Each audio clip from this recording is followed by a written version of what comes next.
this is a good one because it's going to be, it's going to be from an engineer's perspective, but definitely the biggest value add here is the glitch bill, sharing what's been updated for that. So.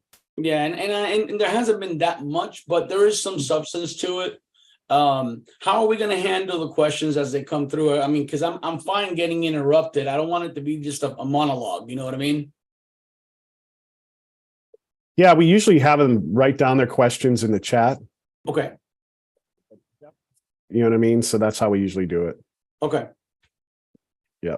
And somebody will read them, or how do we? Am I just? Yeah, we'll tell them to write down if they have any questions as we go, just to write them down in the chat, and then at the end we usually answer them at the end if we can, kind of like if we can see kind of like the cadence of the webinar and how many people are engaged. We can I can just interrupt you and just say, hey, Mike, we have a quick question here, from the audience. Can you answer? Sure. Answer that. Okay. I'm gonna go Corral Jim. All right, cool.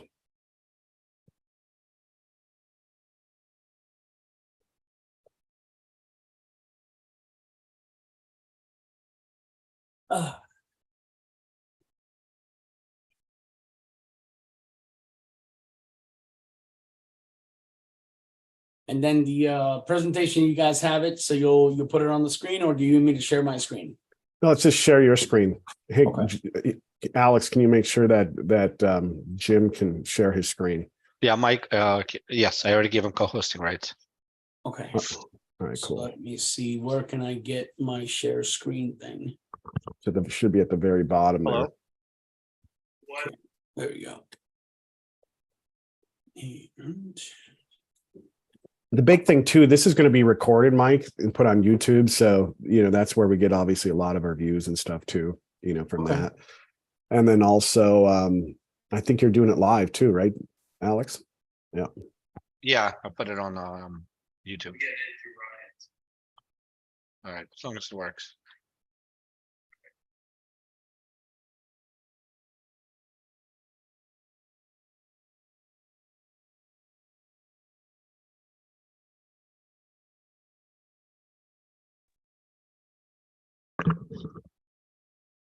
Hey guys.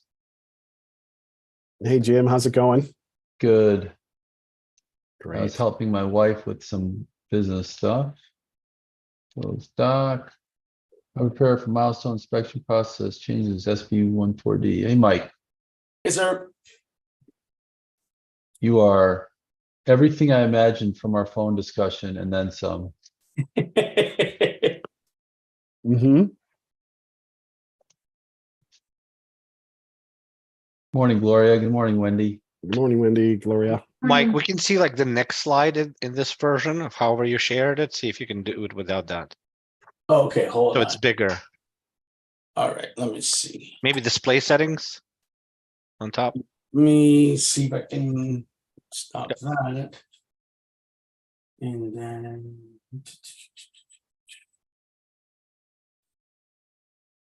display settings. All right, where are we doing here? I saw one on top. That might Yep, be at the it. top.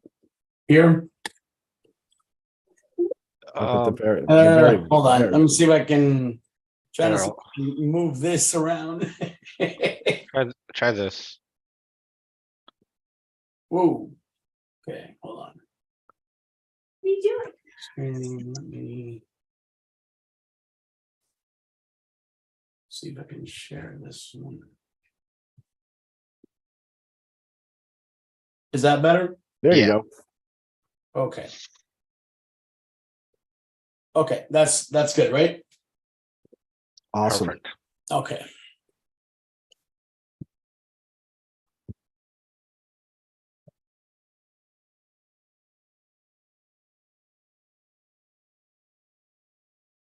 We got to do our obligatory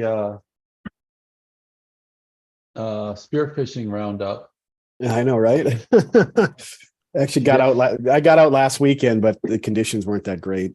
No. Viz wasn't all there, and yeah, it was rough. It was probably 3 to 4 foot seas, so not the funnest conditions to be out there on the boat. But hey, a day on the boat's better than a day at the office, right, Jim? Very Yeah. true. So we have the, at our office, we are a big participant and supporter, and I'm the longest running captain in the Crossing for Cystic Fibrosis. That's Cool. coming up June 20th, and that's something we look forward to every year. So I'm really excited about this year's Crossing for Cystic Fibrosis. They've got post-COVID, we've got really good turnouts. This year we got a couple of great paddlers. We're going to do a relay team for the first time. We've had a number of podium finishers row with paddle with us. So yeah, it's really good. It's really cool after the event to get texts from people you don't know from all over the world that know your paddler and start telling you their stories, their cystic fibrosis journeys, and knowing that you've contributed to something way bigger than you could do on your own. Very rewarding. It's awesome. That's Yeah. awesome, Jim. People are June 20th. yeah. People are trickling in. Jim, we want to do the intro. Sure. So every other Tuesday, we do this session, Ryan and I, and we have a different topic. I want you guys to let us know what topics you want to do. Today, we're doing Senate Bill 4D, the glitch bill, and we have special guest, Mike Santiago. He is an engineer. I'll let him do his own personal intro. It's our goal to get you out in 30 to 40 minutes. If you turn on your camera, I love seeing your faces, your reactions. Today, I'm not the primary presenter. Mike is going to be the primary presenter. We're going to have questions and answers at the end, and Ryan's going to give you some time-saving tools that you guys can use to close your files, to find buyers, find sellers. And I want you guys to tell us before we part company what topics you'd like to cover next time. Yes.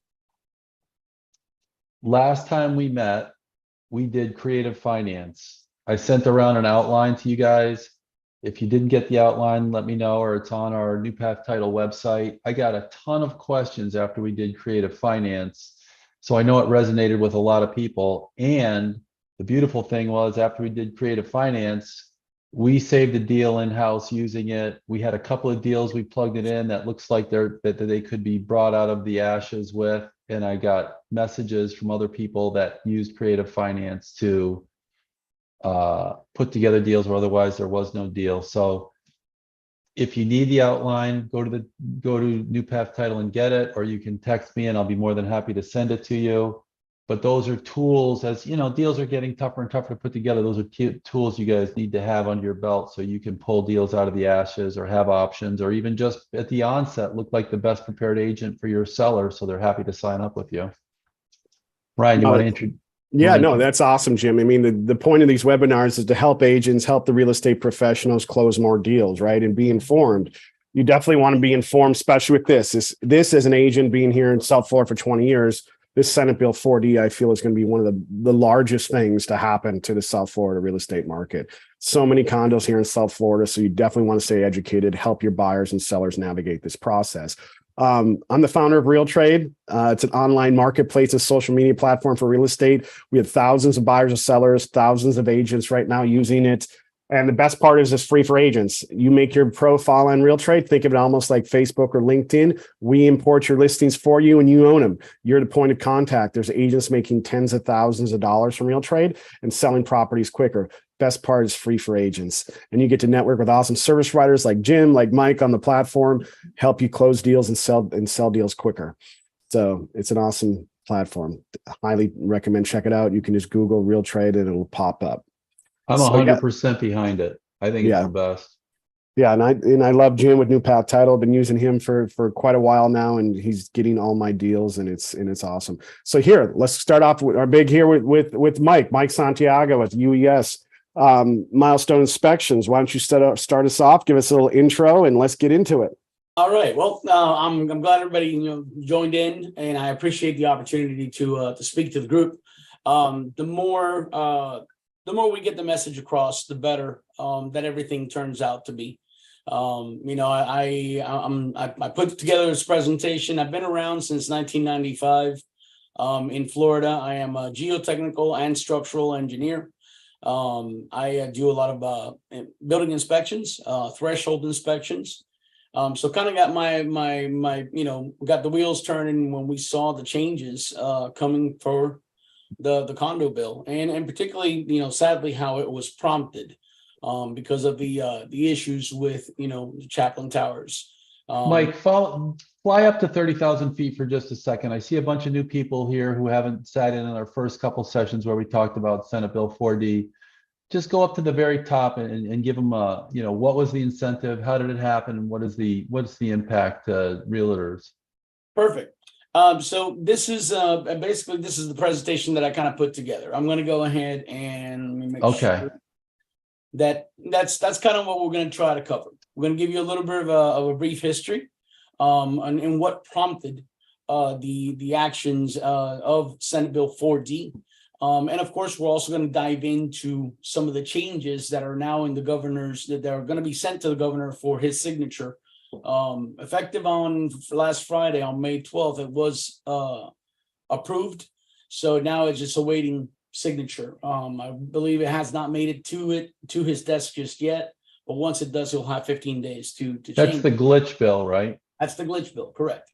Fixing the inconsistencies and the ambiguities in the original law. Correct, and kind of clarifying some of the terminology because everybody's trying to navigate it, and with the time constraints that they have, there, it's something that we have to absolutely move forward with.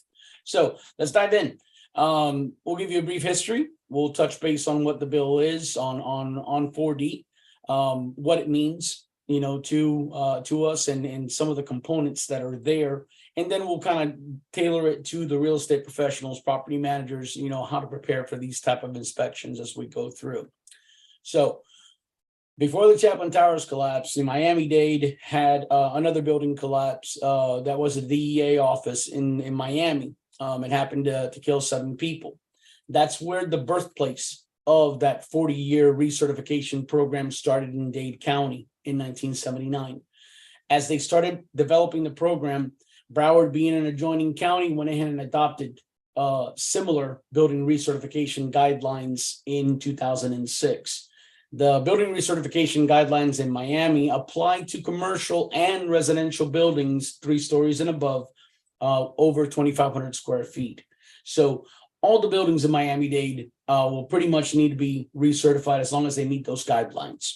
And then Broward County brought those in as well. So the South always leads the charge when it comes to real estate and building inspections, modifications to the building code, because we're so apt for natural disasters, sadly, as we go through. So that's where the beginning of the building recertification program that is now milestone with regards to condominiums and cooperatives started.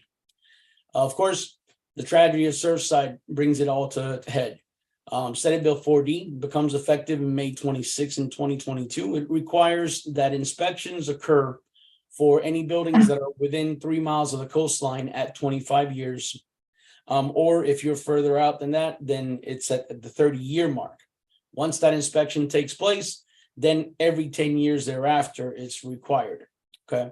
And then, of course, they put a timeline to it. They say, okay, by December 31st of 2024, you need to have your inspections done if your buildings are 30 plus or 25 years plus.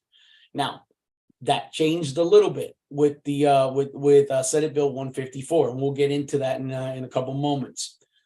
All right, what does it mean for the associations and as real estate professionals? Basically, if the property was organized under 718 or 719 and it's 3 stories or above, they have to have that initial inspection 30 years after initial occupancy, or 25 years if it's located within 3 miles of the coast. Tell us what you mean by organized under 718 or 719. Those are the chapters of incorporation for the associations. 718 is for condominiums, 719 is for cooperatives. So it's the condo statute and the co-op statute. So whenever you see that 718, 719, we're always talking about condos or co-ops. That's correct. And that's really what the law has focused on in all other counties except Miami-Dade and Broward. Okay. All right. So condominiums, I'm sorry, Mike, and condominiums can be commercial or residential. There are plenty of commercial condominiums. Correct. And that's where the mixed ownership comes into play. And they did clarify that within Senate Bill 154, that it's one and the same as far as cost and as far as requiring the inspection. If the building falls under the parameters of the milestone inspection, regardless of how it's owned, it needs to get it done. Okay. All right. So actually go back to one. After they've been organized and we have the inspections every 10 years after the initial phase one. Go ahead. No, that's it. Keep going. Oh, okay. So let's say that we do an initial phase one inspection, which is basically a structural integrity overview of the building itself. And we find that there's something wrong with the building. Something that is structural in nature and it's big enough to merit additional inspection. The more intensive inspection happens at that point, which is called the phase two inspection. And that's only if the phase one inspection reveals substantial structural deterioration. That's key. That terminology is very critical. That way, some signs of the building have substantial structural deterioration to where you need a phase two assessment. Some of the things that have come into place that the building officials will say, okay, you need to get this inspected. And once they give you a notification, you will have 180 days after that written notice to go ahead and complete the inspection. So think about how many associations and how many units we have in Florida. I think we have over 2.3 or 2.4 million units, or close to 3 million. Wow. Or several 100,000 associations.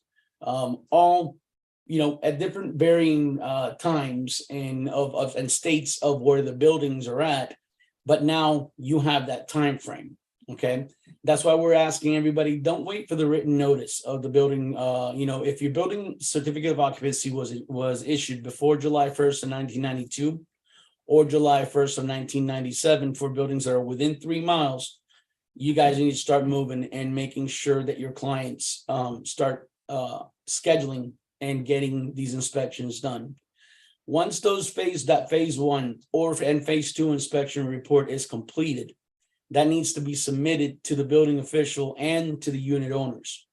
Now, it's still everybody was kind of waiting for the glitch bill, but now you're seeing a lot other municipalities coming up with their own forms and their own methods to submit the documentation and the reports as we go through. Boca Raton, City of Boca's got some building research guidelines. Miami-Dade, Broward, some of the counties moving north in Florida are also starting to come in with their own requirements. So stay tuned for those as they become more and more available. But there's also a mandate within Senate Bill 154 to standardize this by the Florida Building Commission. But we'll get to that in a minute. All right, so what's phase one inspection? A phase one inspection is a milestone inspection. It means a structural inspection of the building, including load-bearing and non-load-bearing structural primary members. And it has to be done by a licensed architect or an engineer authorized to practice in the state of Florida. The purpose of the inspection is to basically look at habitable and non-habitable spaces of the building and determine if you have any structural integrity issues. Okay. The purpose of the milestone inspection is basically to make sure that the building is safe. It's not meant to say, okay, the building is in compliance with the Florida Building Code or the Florida Fire Prevention Code.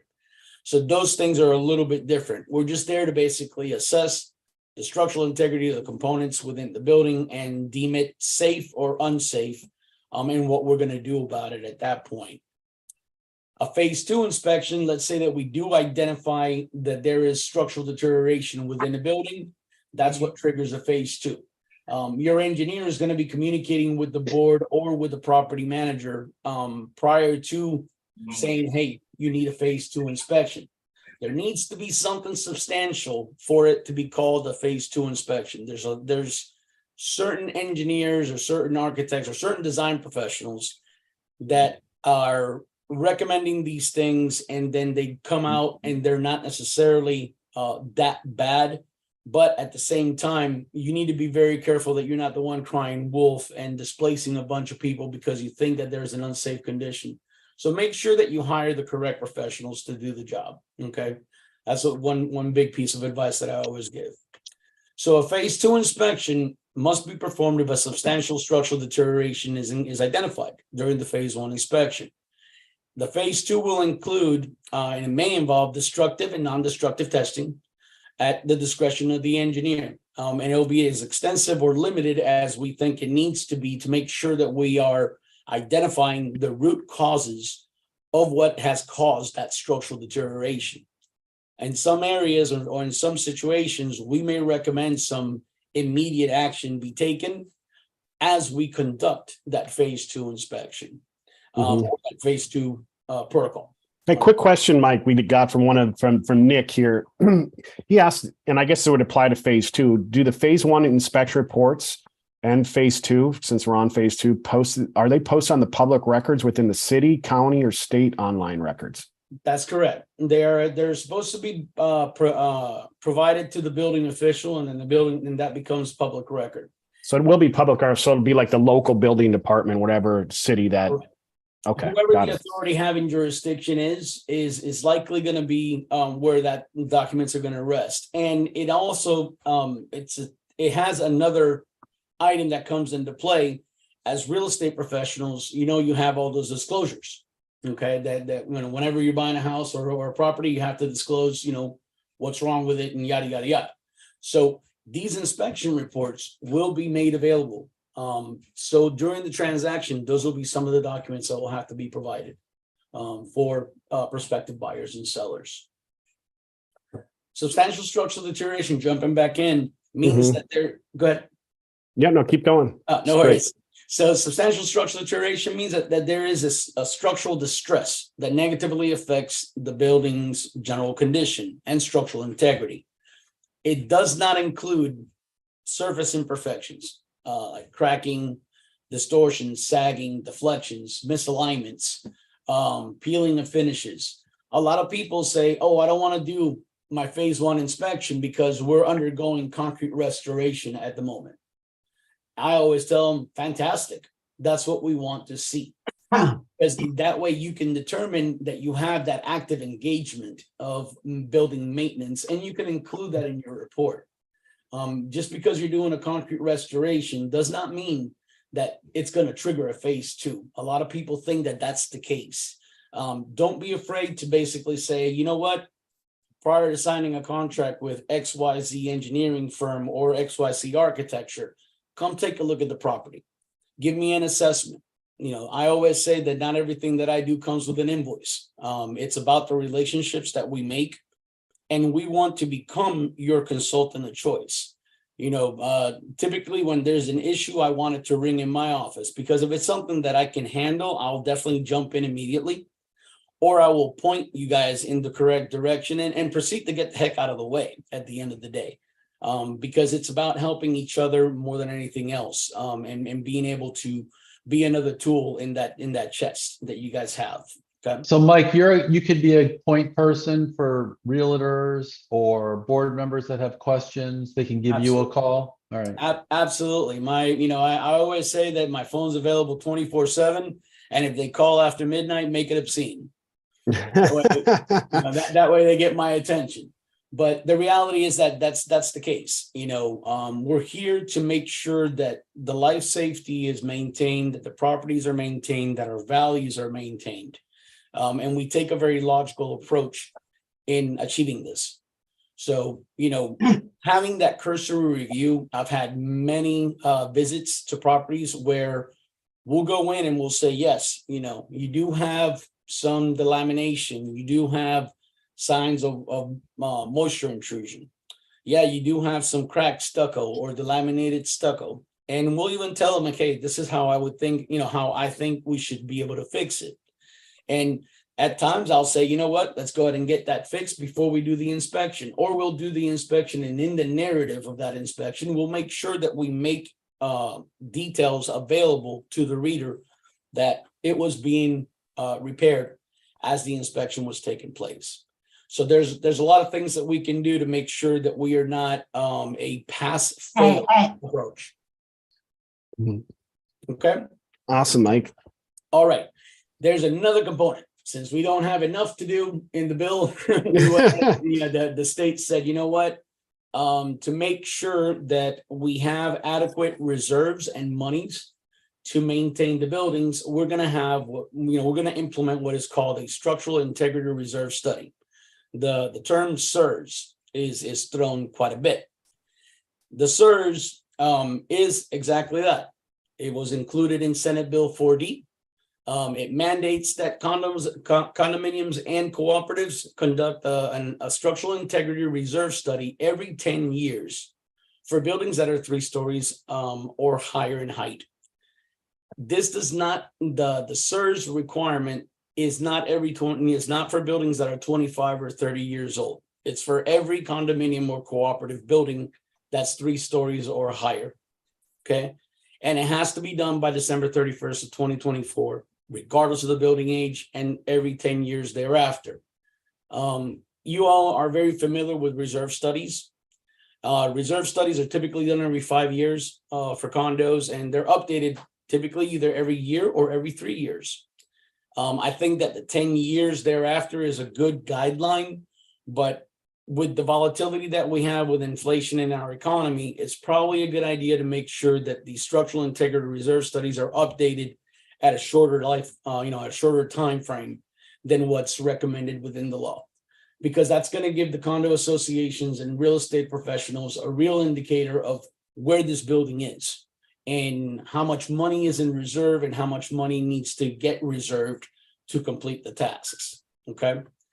The structural integrity reserve study, it's a study for reserve funds for future major repairs and replacement of all common area components. And common area components, as you well know, lobbies, balconies, anything exterior of the building that's not within the unit is typically considered a common area component. Okay. So that's something that's very critical. How do we do the SIRS? Okay, we do a visual inspection. It's done by an architect or an engineer as it stands right now. There are some modifications to that are included within Senate Bill 154 that will address that, and we'll get into that in a little bit. The SIRS, basically, it's a discussion and reserve table using remaining useful life and expected useful life of those common area components. Okay, so that's how we gauge quantities, market value, and expected useful life and remaining useful life. Those are all the things that we put together to make sure that we can give an adequate picture of how the money's looking in terms to the reserves that we need to accomplish. Right. The SIRS has to include a study based on examination of the roof, load-bearing walls, the floor, which is a proposed deletion under SB4D, foundation, fireproofing or fire protective systems, plumbing, electrical, waterproofing, building exterior, facade, and windows. Mhm. Windows seems to be a point that everybody goes, well, hold on. My covenants say that the windows are unit responsibility. And some are, more modern buildings, the windows are considered to be a common area component. So we have to speak with the associations and find out how their windows are looked at. The way I always approach a window, unless they tell me, is that it is a common area component. If it isn't within the unit responsibility, everything from the seals of the window outward is a common area component. The exterior caulking, the painting, it's part of the building envelope. And that's what we take in consideration as we're doing these things. All right. So how do we prepare for these inspections? Since we know that we have to submit these to the building officials and the unit owners, we need to make sure that we have adequate reporting that we have to do so that we can comply. The local building officials do have the ability to assess penalties for failing to comply with the requirements of these inspections, and the state is gearing up for policing. They've approved, I think it's like $1.2 million for like 10 additional agents that will start policing some of these inspections. So you will see a little bit more involvement as this thing comes to fruition, as the governor signs the bill. If the association fails to complete the SIRS, it is considered a breach of their fiduciary responsibility to the unit owners. So they're really cranking down on the boards. And, you know, it's kind of a point of contention to a degree because boards are typically volunteer positions. Yes. But now you're going to have that liability if you don't follow through with this. There's an actual provision in the statute that says, in the law that says that a unit owner has a cause of action against a board member who fails to take these actions. So could you imagine being a board owner and now you're facing lawsuits from your unit owners because of something you didn't know about? Yeah. And if it was me, I wouldn't want to sit on a board. You know, we're constantly trying to shield ourselves from liability. So, you know. Yeah, no, it's actually happening with one of my listings too. It's like they're having major issues and the board just resigned. Like the whole board resigned. What? You know, I know. Yeah. I know. Incredible. Could. Yeah, we can speak about that offline, Jim, but yeah, it's that new listing that I have, that condo. Wow. All right. So effective December 31st of 2024, unit owners cannot say, you know what, we're not going to have reserves or less reserves.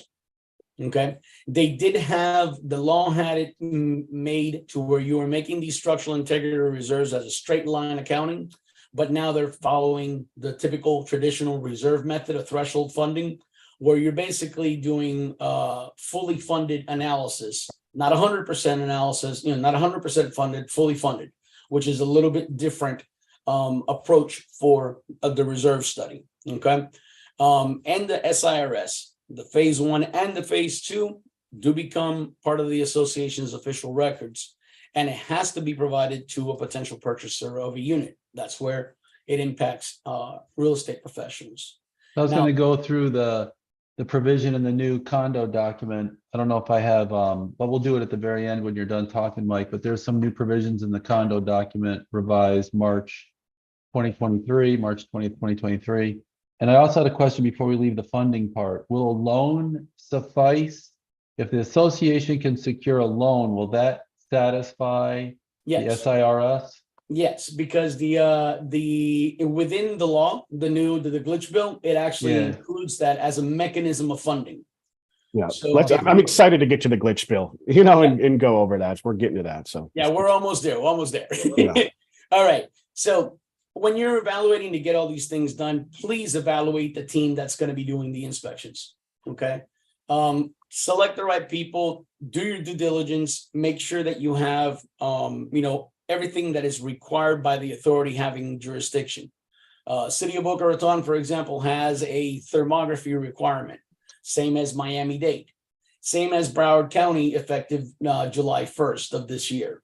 They will need electrical thermography to evaluate the electrical systems of the building. So make sure that you are aware, and if you don't know, ask the engineer to provide you the guidelines that the inspections are going to be made by.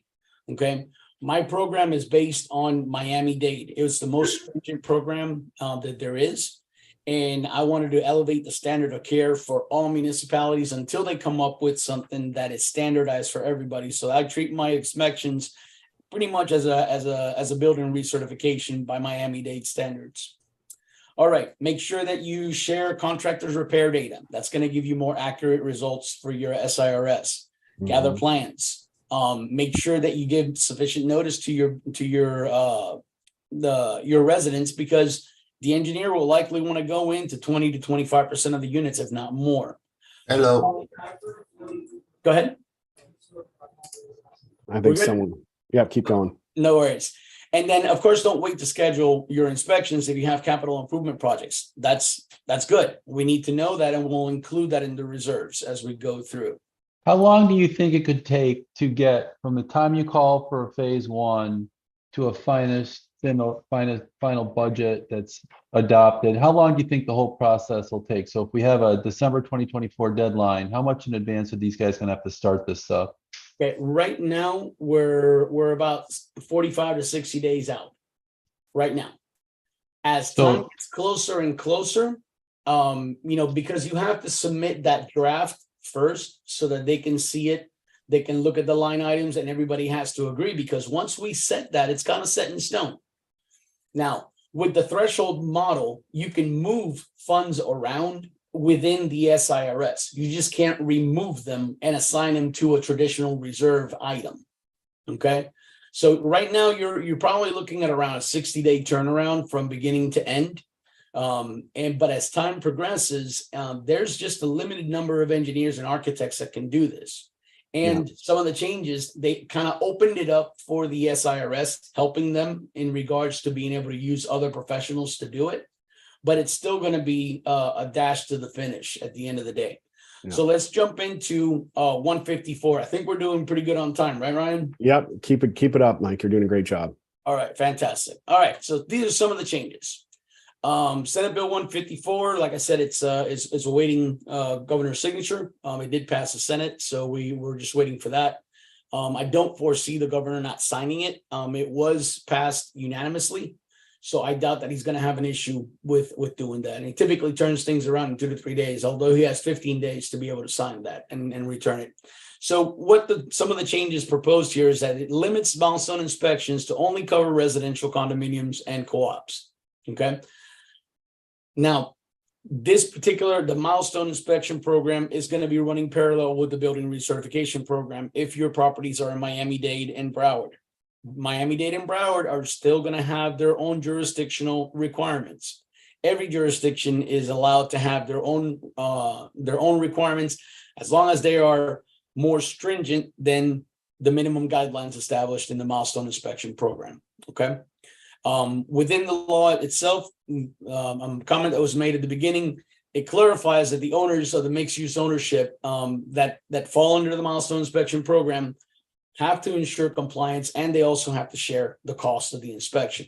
So mixed ownership, they don't make a difference between that. Within the glitch bill, they also said, okay, the 25-year inspection requirement, let's do away with it. Let's make it all consistent 30 years, regardless if you're 3 miles from the coast. But the authority having jurisdiction has the right to say, you know what? No, we want to do it every 25 and put that parameter in. City of Boca has a map that they set at distances of when they have to be completed all the way up to, I think, 2025. So those things will come into play, and there will be adoptions and modifications to the program as they apply to local jurisdictions. So be aware of that. Ask your engineer to provide you the information if there's any doubts or questions, or the architect for that matter. Okay. It also authorizes the authority having jurisdiction to extend the inspection deadlines as long as there is a petition that shows good cause. Okay. And if you're contracted with an engineer or an architect to start the process and do the inspections, you show them, hey, I have a contract. This is why we're needing a little bit more time to comply, and they'll extend that deadline for you. The authority I have in jurisdiction, basically, if they're written, and they gave them the leeway to say, hey, if you have had an inspection done before July 1st of 2022, and it substantially complies with the milestone requirements, we'll evaluate it and we may accept it. So if there was a building recertification completed on the structure, or if there was a structural assessment performed on the structure prior to this whole, July 1st, 2022, bring it forward. Have the engineer take a look at it and do a quick peer review as to what was included. It can save you time and money and effort, where you can submit that to the jurisdiction and say, hey, this is what I have. I believe it complies. What say you? And you go from there. It does the Senate Bill 154 also clarifies that the inspections process can be done by a team of design professionals. You can use licensed building inspectors, or the engineers can opt to bring in licensed building inspectors or other design professionals, building envelope experts, roof consultants, a whole gamut of different professionals that they can bring in, as long as the architect and engineer is still designated as the design professional responsible in charge. So the liability still rests on the engineer and the architect performing it, but they've given us the ability to actually use other professionals to evaluate the systems. Like, for example, an electrical engineer to come in and take a look at your electrical system, a level 2 thermographer to verify that, you know, the systems are operating within temperatures and within the loads associated with the design as it's been forecasted. So we can bring those in, you know, as we need to, so we can pull from our resources as well. Once the inspections and the summaries are done, they need to be provided to the owners within 30 days of finalizing them. Okay. This next bullet is pretty important, and I'm looking forward to it, but I was hoping that it would be done a lot quicker.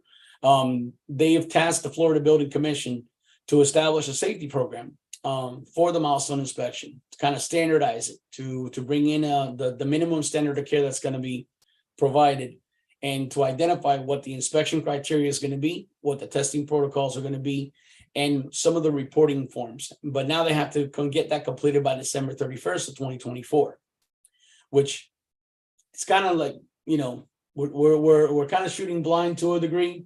We're trying to get these things completed and the reports submitted, but the standard of care, you're going to see variations in the standard of care from company to company. So yeah, it sounds like that we have these deadlines imposed, but nobody knows exactly what the standardized measurements are going to be. And now they're making the standardized measurements and the deadlines kind of simultaneous. So yeah, it sounds like you guys will have to be more conservative in your assessments than loose.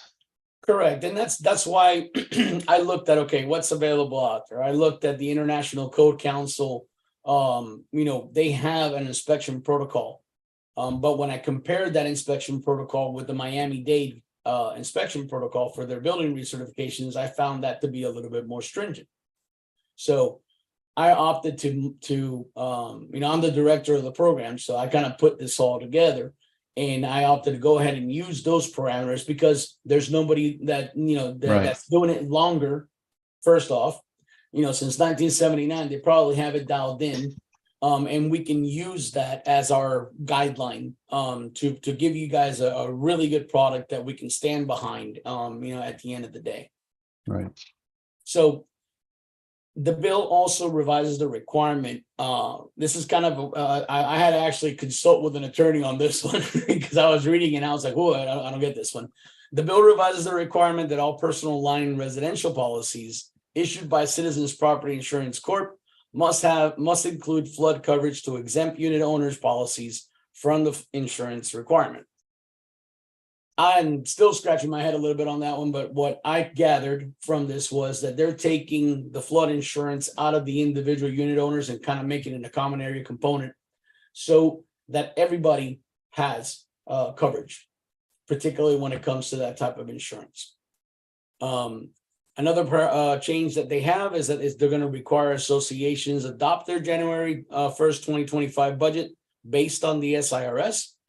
Their associations are not, you know, allowed to waive reserves, you know, that to waive reserves. But if they are not part of the SIRS requirement, they get a majority vote, they can waive reserves. So your traditional reserve compliance stays the same. It's just that the components that are included within the SIRS cannot be waived. Okay. So to clarify that. Yeah. Yeah, just to clarify, Mike. So historically, prior to SB4D, if the board suggested reserves or an engineer even suggested reserves, the member owners could vote the reserves not occur and defer the collection of monies for the repair until the repair was actually needed. Under Senate Bill 4D, January 1st, 2025, if the budgeting report says certain improvements are needed, immediately there is no opportunity, there is no option for the unit owners to vote that down. They have to put that budget in place and adopt it by popular vote. And once that's done, now all that information has to be disclosed to buyers and sellers, or it has to be disclosed to buyers. So that's correct. Once the reports are out, the reports have to be reported to buyers. once the budgeting is out, the budgeting has to be reported to buyers, and the deadline is January 1st, 2025. Correct. And of course, you know, they moved the deadline from December 31st of 2024 to January 1st of 2024. So thank you for the additional 24 hours. I mean, So it is what it is. All right. Also, multi-condominium associations to waive reserves. If they want to waive those reserves, they have to have an alternate funding method that's been approved by the division. Okay. So, and it needs to, not only has it to be approved by the division, but it also, those assessments can be adjusted for inflation. That would be a loan? Yes, a loan, Okay. a line of credit. But I'm sure that there's going to have to be a narrative associated with it so that the division can take a look at it, evaluate it, and go from, and make sure that they approve it accordingly. Right. All right. All right. Now, the bill also says that if there is an SIRS, it must include a reserve funding schedule. They did delete the term floor from the list of items to be inspected, but they substituted with structural components. And a floor is a structural component. So regardless of that deletion, we're still going to be looking at your floors, your elevated slabs, and every structural component within your building. It does allow visual inspection of the SIRS items to be performed by a licensed engineer architect, but it brings in another set of professionals to help out, which is the reserve experts, the reserve specialists, or professional reserve analysts that are certified by the community associations and the Institute of by the professional reserve analysts by the Community Associations Institute and the Association of Professional Reserve Analysts. To give you an idea, there's 13 APRA certified reserve specialists in the state of Florida. And how many condominium units? How many Exactly. condominium associations? 2.5 million. And of units. those 13, only 6 of them are doing it. So it does help, but you need to make sure that you're getting the accurate of the right professionals doing the correct job. Architects, engineers, and reserve analysts. I team up with reserve analysts in my effort because I want to make sure that my work is solid, and that we have that interaction back and forth with the boards. Okay, But it really sounds like it's going to become a real crunch on time to get 13 analysts. Not Yeah. even. You said there's Not only even. 6 of them doing it that's correct. to put these budgets together. So it's going to be a time crunch. So the sooner we can get engaged, the better. That things will continue to move on. The bill does provide additional pre-sale notification in the contracts for the sale of the units by developers and non-developers. So that directly affects real estate professionals. Okay, there will be those disclosures. How those disclosures look, I'm not sure. But there will have to be some kind of disclosure made. The So- disclosures live in the bottom of the condo addendum, the last 2 paragraphs. of Condo the raw contract. there. Yeah, there's Yeah. actually, it's in there now. It's already been approved it's on the FAR bar contracts, Mike. The thing I want you guys to keep in mind is whenever you're dealing with associations, you're selling association property, you're selling condos. The difference between the condos and the townhomes is you also have to look back at the addendum and the meeting minutes. And a year prior to the sale, if there was ever a discussion of special assessments, your sellers have to disclose that to your buyers. Otherwise, the sellers could be liable for it after the sale. So if it's been an agenda item a year prior to the sale, or it was discussed at a board meeting and captured in the minutes a year prior to the sale, then that's something the sellers have to disclose to buyers. And so I would encourage sellers agents to just get the agenda for the year prior to the sale, get the meeting minutes for the year prior to the sale, put it in your listing as part of your documents that you're providing to the buyer's agent, just dump them on it, dump that on them, whether it's in there or not, and then you're not liable for that disclosure because you've made the disclosure. You don't have to scour the meeting minutes. You don't have to scour the agenda and find those things yourself.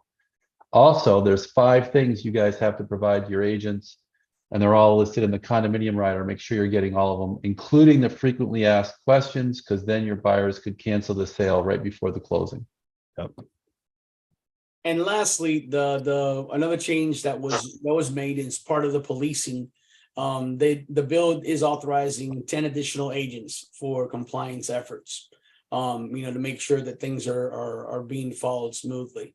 My experience has been in several municipalities when we complete these studies and the phase 1s and phase 2s, I'll contact the authority having jurisdiction, be it the city, be it the county, and ask them, okay, you don't have any guidelines established just yet. How should we proceed in providing these for you? And not even 45 days ago, I was in conversations with, the building official of Orange County, and they were gearing up to put these things together, but using our reports as a guideline, because I wanted them to take a look at the reports and make sure that the information that we were provided was relevant to them so they can evaluate the current conditions of the buildings. And that's what you have to look for. You have to look for professionals that can bring that in, that has the level of expertise and the time to go ahead and provide you the reports in a timely fashion so you guys can meet your deadlines. All right. So, here we are. I think we hit the numbers, Ryan. Yeah, it was a great job, Mike. You did it right on time. Got a lot of great information here to all the real estate professionals here. It's, like I said, it's something that I really feel, especially as real estate agents, that we need to be, highly educated on this and, be able to share this with your buyers or sellers if you're looking at these older condos. And there's millions of them, and they're going to be affected by this. So, yeah, if there's any questions, now's a great time to ask Mike. Awesome. I guess I have a quick one, Mike.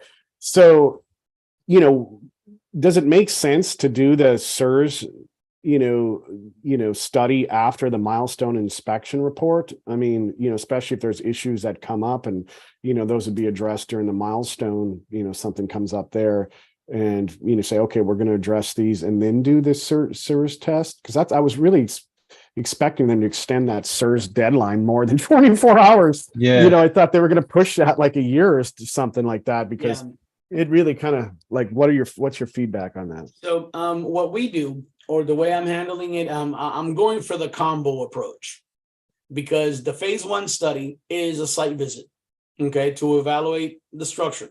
And then the SIRS is also a site visit to evaluate the structure and common area components.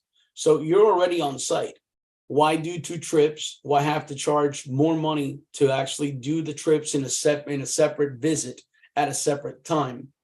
Go in, do both, take care of this, because there's a lot of overlapping between the phase 1 and the SIRS. Okay. So there's components that you're already observing, that you're already evaluating it. All you have to make sure is you take additional notes and data and collect additional data as when you're on site.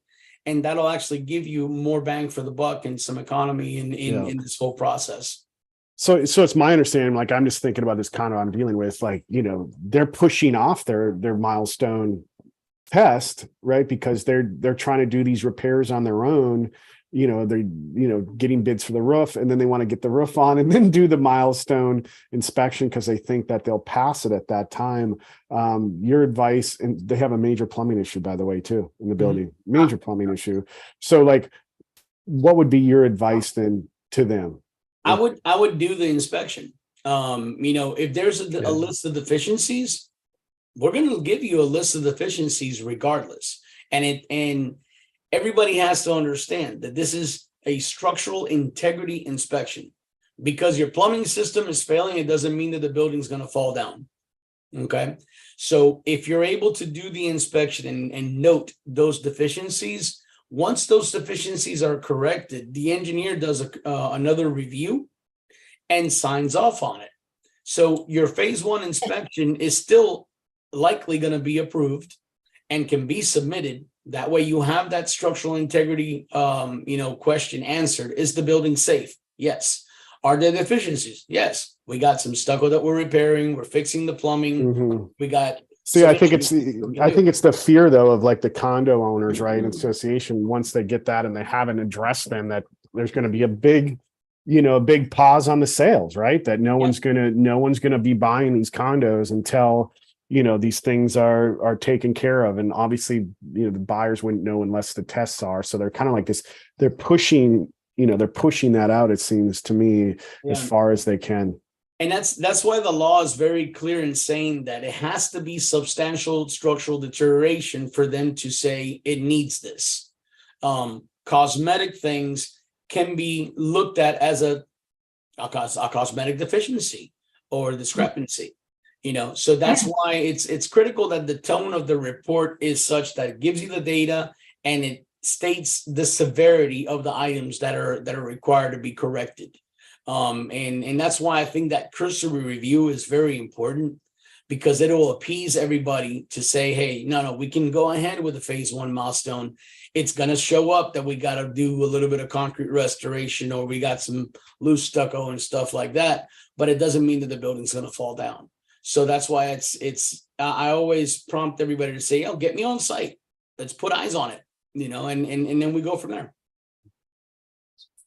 I think that the timing is going to be, these boards have to adopt these budgets. So it's going to take 60 days to do the inspection work. It's going to take another how long to do the SEERs, the budgeting?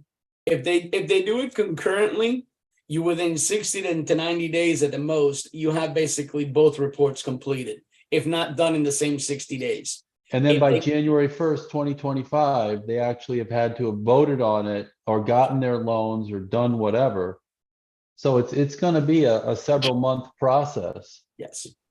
Yeah, to be in compliance. And then if they're not in compliance, then the board members can get sued by the unit owners. Yeah.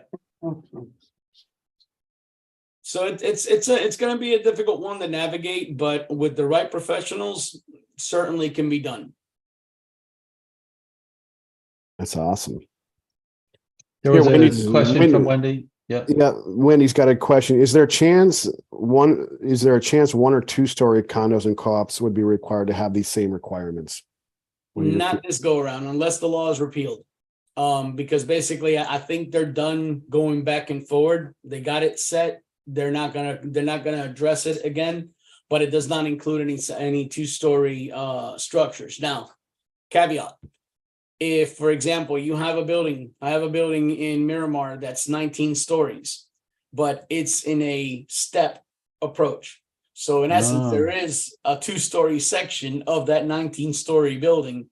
The entirety of the building has to be looked at. So if you have a building that's got 3 stories, but it has an attachment that's 2 stories, that's going to be included within the milestone inspection. Yeah. Right. I mean, I've seen associations where you have different associations inside the association where one is 3 stories and one is 2. Yeah. So it's going to be as long as it's tied to the structure, then it's going to be, as long as it's attached, then it's definitely going to have to be included. It's all going to be included, right? Yeah. I guess, I mean, the big thing here is, too, is, and you touched on it with the insurance, of how, these insurance underwriters will view if they didn't do they haven't done the milestone or the SERS test, for the, state requirements, how they're going to view, the agents getting, the homeowners getting insurance. That'll be a big one. Insurance and loans, buyer loans. Well, loans too. That's the And biggie. I've met with several regional banks that are really going to be looking at providing lines of credit, loans for capital improvements and things like that. I mean, they've done it in the past, but I do see a big push in the regional smaller banks to really help the communities. Mm-hmm. I was even thinking about purchase and sale loans, just so that transactions can continue occurring. I wanted to, for 2 seconds, if I have screen sharing, I wanted to show you guys. Host has disabled screen sharing. Can we turn on my screen sharing, right, Alex? I think he just did. All right, so here is the portion of the contract that we were talking about earlier. Can you see the Mhm. contract form, Ryan? Yeah, I can Alright, see so the condo rider. Yeah. here's the two new sections of the condo rider. This one specifically says if inspections have been done, the buyer has a right to a copy of the inspection, the seller will give it to them, or they have to make a statement that says it hasn't been done. It's the same thing for the structural integrity reserve study, although it's worded a little differently. That's the gist of what it means. And then this is that section that agents routinely forget about. I forget about it. Seller represents that seller is not aware of any special or other assessments that have been levied by the association or that have been an item in the agenda or reported in the minutes. So if any of those three things occur, that's the seller's duty to disclose that to the buyer, or the seller would be responsible for that in the sale. So those are the things I wanted to point out to you guys with regard to the contract. But this is the new section right here. That other section's been in there forever. Here's the new form. It was approved March 20, 2023. Awesome. That's great. So, Mike, how do people get, how do these real estate professionals get a hold of you? I mean, there's obviously the agent. We have a lot of agents here too that are working with a lot of homeowners and associate, that could be on the associations like myself that are president. Where do they get a hold of you, Mike? Sure. So, I can definitely forward my email address and phone to you, Ryan, so we can distribute it or post it within your area. Mhm. There is an email that's basically called condo@teamues.com.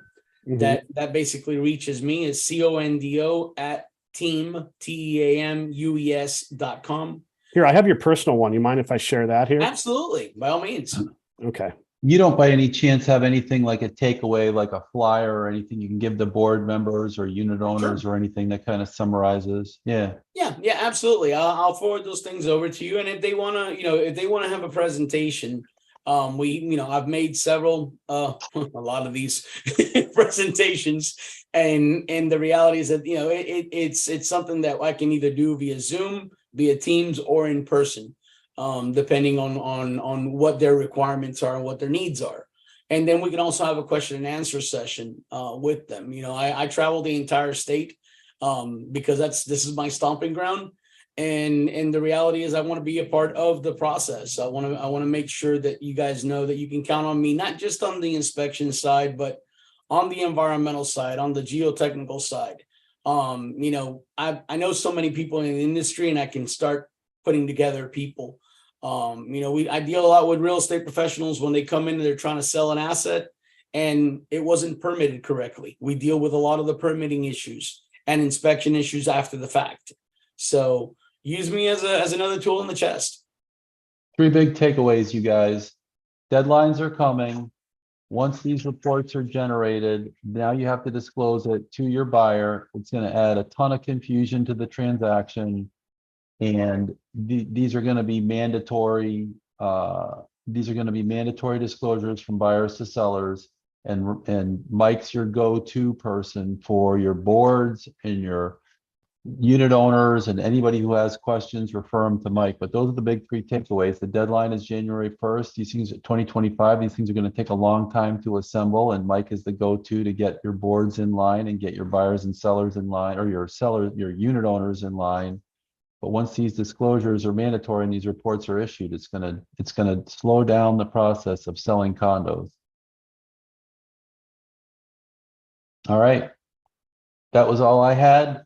Ryan, did you want to close with anything? I think you step away for a second. I just wanted to also mention, you guys, we've saved a number of deals and saved a ton of time for agents using Title Advance. Do not hesitate to use Title Advance. If you need a Title Advance, if you're going to a listing appointment, titleadvance.io.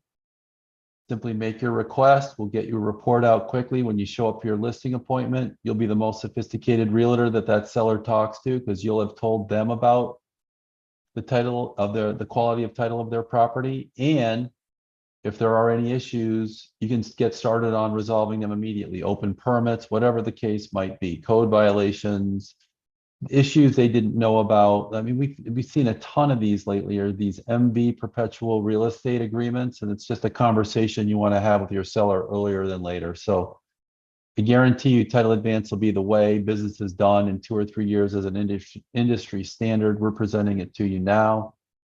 And please send us future topics. I love doing the deep dive for you guys so we can figure out, what the rules and laws are that are important to realtors. I get a ton of calls all week long, and those are the things that we turn into these title talks. So text me, go to New Path Title. You can find my direct text line at newpathtitle.com and tell me what it is you guys want to talk about.